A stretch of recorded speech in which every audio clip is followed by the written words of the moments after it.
Leonardo Monteiro passa les 6 derniers mois à traverser des continents, signer des contrats milliardaires et apparaître en couverture de magazines qui l'appelaient l'homme de l'année.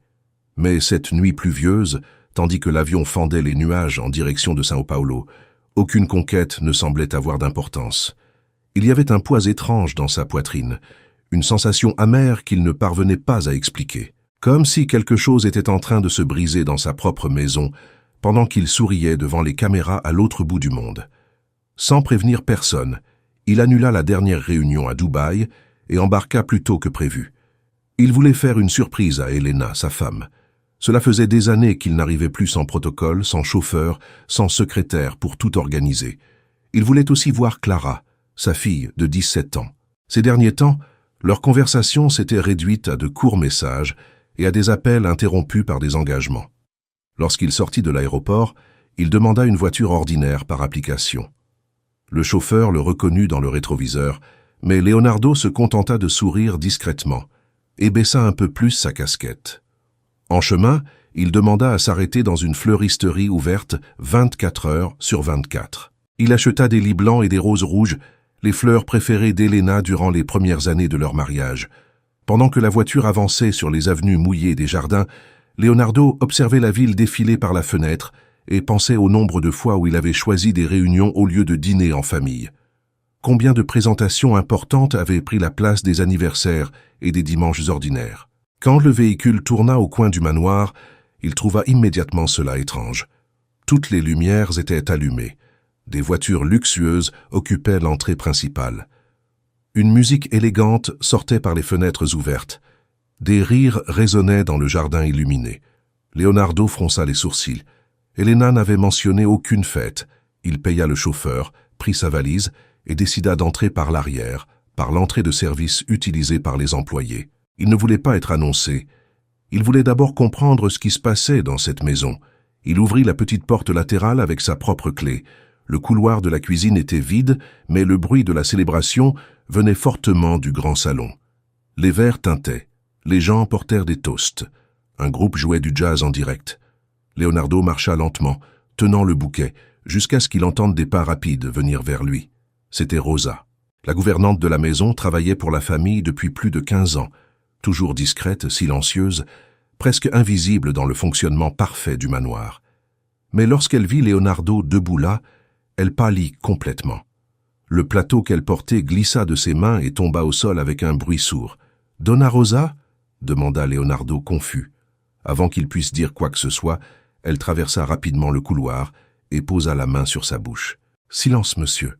murmura-t-elle désespérément. « Pour l'amour de Dieu, ne faites pas de bruit. » Leonardo écarquilla les yeux. Jamais cette femme ne l'avait touché. « Nous devons sortir d'ici maintenant, » continua Rosa, tremblant presque. « Vous devez voir quelque chose avant qu'il ne soit trop tard. Que se passe-t-il » Elle regarda vers le salon, comme si elle avait peur d'être entendue. « Faites-moi confiance, juste cette fois. » Il y avait tant de peur dans sa voix que Leonardo sentit son cœur s'accélérer. Rosa le conduisit rapidement par l'escalier de service, caché derrière le garde-manger. Les vieilles marches grinçaient sous leurs pieds, tandis que la musique de la fête continuait au loin, en bas. « Rosa, expliquez-moi ce qui se passe. » Elle secoua la tête. « Si je vous le raconte, vous ne me croirez pas. » Ils montèrent jusqu'au 3e étage du manoir. Le couloir était sombre, silencieux, complètement différent de l'ambiance de fête qui venait des étages inférieurs. Rosa s'arrêta devant la porte de la chambre de Clara. « Entrez doucement, » murmura-t-elle, « mais ne la laissez pas encore vous voir. » Leonardo s'approcha lentement et poussa la porte de quelques centimètres seulement. Alors son monde s'arrêta. Clara était assise par terre, adossée au lit, serrant ses jambes contre elle en pleurant en silence. Autour d'elle, il y avait 2 valises ouvertes, des vêtements pliés à la hâte, des documents éparpillés, et sur le lit, une enveloppe blanche avec son nom écrit à la main. Leonardo sentit l'air disparaître de ses poumons. Sa fille partait, cette nuit-là même, sans dire adieu. Le bouquet glissa lentement de sa main et tomba sur la moquette. Rosa montra l'enveloppe. Elle a écrit cela cet après-midi. Leonardo entra dans la chambre en silence, caché par l'angle du mur. Clara ne remarqua pas sa présence. Avec des mains tremblantes, il ouvrit l'enveloppe. L'écriture de sa fille semblait trop délicate pour porter autant de douleur. « Père, quand vous lirez ceci, je serai probablement déjà loin d'ici. N'essayez pas de me chercher. J'en ai assez de vivre dans une maison où personne ne me voit vraiment. Pendant des années, j'ai attendu que vous rentriez plus tôt, que vous apparaissiez à mon anniversaire, que vous assistiez à mes présentations, que vous me demandiez comment s'était passée ma journée. Mais vous étiez toujours trop occupé à sauver des entreprises pendant que moi, je me noyais à l'intérieur de cette maison. Maman non plus ne m'a jamais vu. Elle ne se soucie que des apparences, des fêtes, des photos et des personnes importantes. Parfois, je passais des journées entières sans qu'aucun de vous deux ne remarque que j'étais triste. J'ai essayé d'attirer l'attention de toutes les façons possibles, mais on dirait que je suis invisible ici. Je ne pars pas parce que j'ai cessé de vous aimer.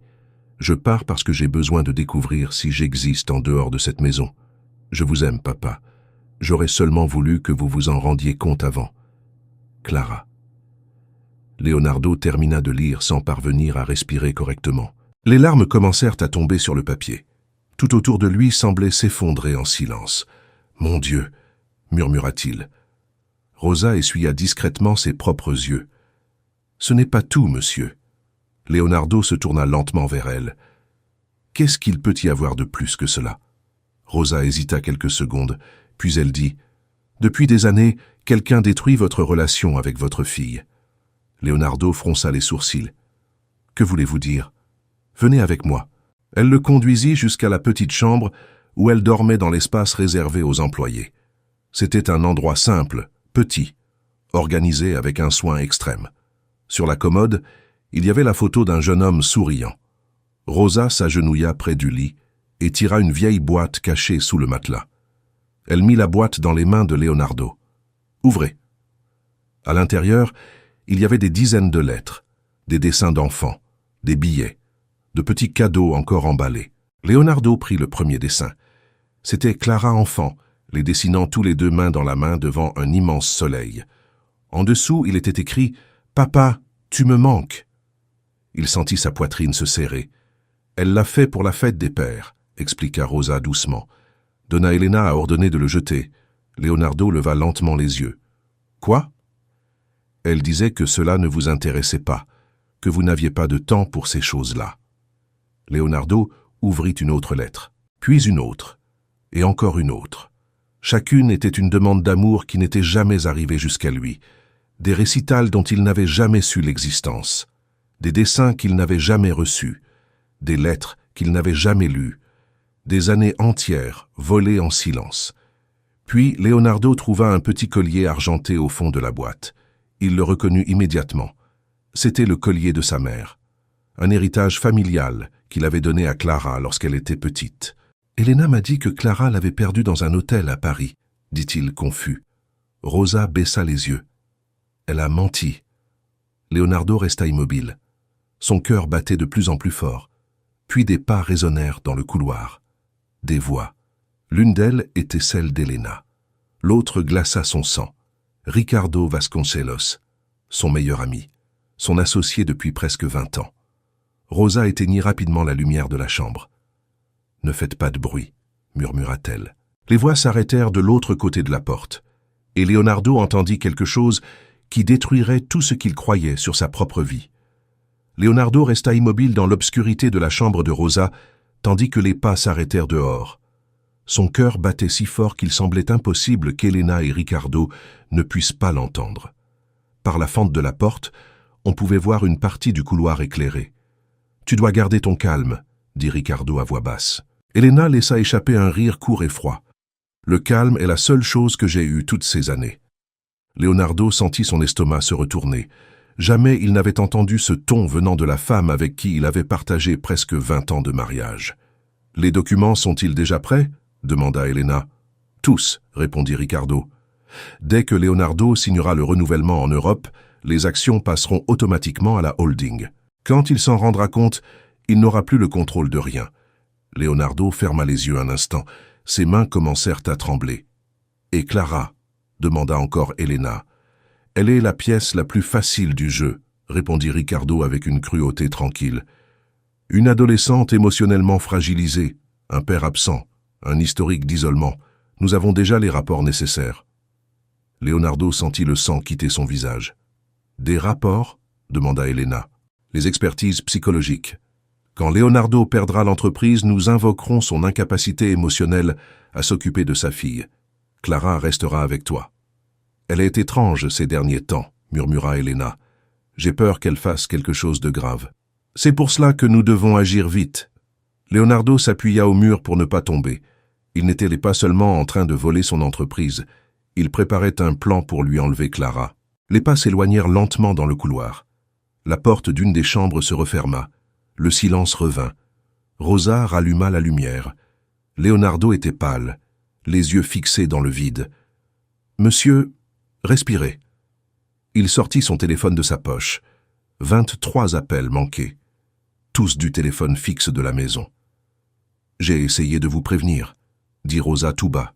« Mais quelqu'un a bloqué le numéro de la résidence sur votre téléphone. » Leonardo plissa les yeux. Elena. Elle avait isolé sa propre fille de son père pendant des années. Sans perdre de temps, Leonardo sortit rapidement de la chambre de Rosa et entra dans le bureau privé qu'il gardait fermé depuis des mois. Le système biométrique reconnut immédiatement son empreinte. Dans le coffre, il trouva des dossiers qu'il n'avait jamais vus. Le premier contenait des transferts financiers suspects effectués vers des entreprises secrètement liées à Ricardo. Le deuxième apportait des documents juridiques remettant en question sa stabilité émotionnelle en tant que père. Le troisième détruisit complètement le moindre doute qui restait. C'étaient de faux rapports sur Clara. Des papiers décrivant la jeune fille comme émotionnellement instable, impulsive et incapable de prendre ses propres décisions. Des documents préparés pour justifier une possible internement. Leonardo sentit ses jambes faiblir. Maintenant, tout avait du sens. La peur constante de Clara, son désespoir cette nuit-là. Elle ne fuyait pas seulement la solitude, elle essayait d'échapper à un piège. Leonardo referma les dossiers et respira profondément. Lorsqu'il revint dans le couloir, Rosa l'attendait. « Que va faire, monsieur ?» Avant qu'il puisse répondre, une voix surgit derrière eux. « Rosa ?» C'était Clara. Elle était sortie de sa chambre. Elle s'arrêta immédiatement en voyant son père dans le couloir. Ses yeux gonflés d'avoir tant pleuré restèrent immobiles. Pendant quelques secondes, personne ne réussit à dire quoi que ce soit. « Papa ?» murmura-t-elle. Leonardo fit un pas en avant. « Je suis revenu pour toi. » Clara secoua lentement la tête. « Non, vous ne revenez jamais pour moi. » La phrase frappa Leonardo comme un coup de poignard. Il leva la boîte avec les lettres et les dessins. « Je n'ai jamais reçu tout cela. » Clara le regarda, confuse. Rosa s'approcha doucement. Elle cachait tout. Leonardo montra les dessins, les lettres, le collier de la grand-mère. Clara recommença à pleurer. « Maman disait que vous ne vouliez rien qui vous rappelle la famille. » Cela n'a jamais été vrai. La jeune fille porta les mains à son visage.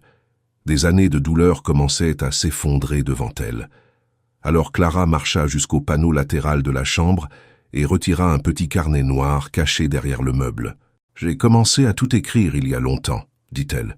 « Des conversations que j'ai entendues, des appels, des dates, des choses étranges. » Leonardo prit le carnet. Les pages étaient entièrement remplies, des notes détaillées, des noms, des horaires, des virements bancaires, des disputes entre Elena et Ricardo. Clara avait tout enregistré silencieusement pendant des années. Elle n'était pas seulement la victime de cette histoire, elle en était le témoin. À cet instant, Afonso, le majordome le plus ancien de la famille, apparut dans le couloir. « Monsieur doit partir maintenant, » dit-il rapidement. « Donna Elena monte. » Leonardo prit une décision immédiate. « Nous partons. » Ils descendirent par l'escalier de service jusqu'au garage latéral du manoir. Afonso remit à Leonardo la clé d'une voiture discrète. Ils ne chercheront pas ce véhicule. Leonardo se tourna vers Rosa. « Vous venez avec nous. » Elle écarquilla les yeux. « Monsieur, vous êtes la seule personne qui a protégé ma fille toutes ces années. » Clara lui prit la main. « S'il vous plaît. » Rosa se mit à pleurer discrètement. Cela faisait très longtemps que personne ne lui avait montré qu'elle comptait ainsi. Elle acquiesça. Ils montèrent dans la voiture et disparurent dans les rues sombres de São Paulo, tandis que la fête continuait dans le manoir, comme si rien n'était en train de s'effondrer. Leonardo les emmena dans un ancien appartement qu'il gardait secret à Brooklyn.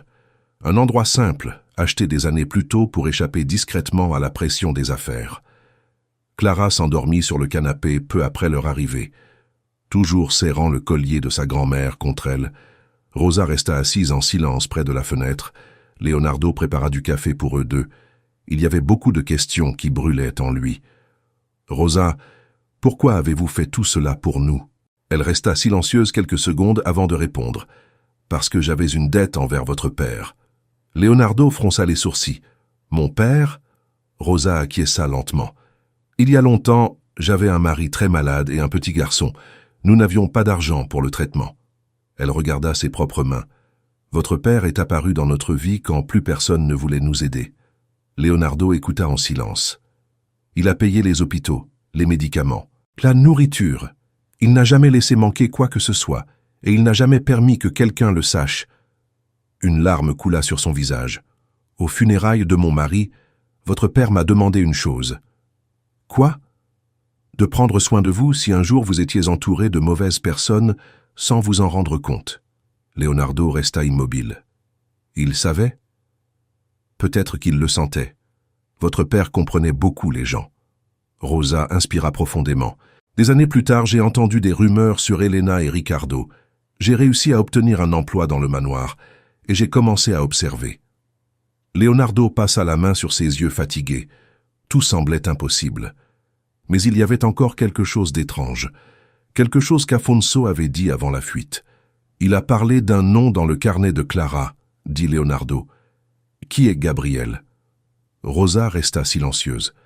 Ses yeux se remplirent à nouveau de larmes. Gabriel est mon fils. Leonardo ne comprit pas. Et quel rapport a-t-il avec Clara? Rosa sourit tristement. Ils sont ensemble depuis presque 1 an.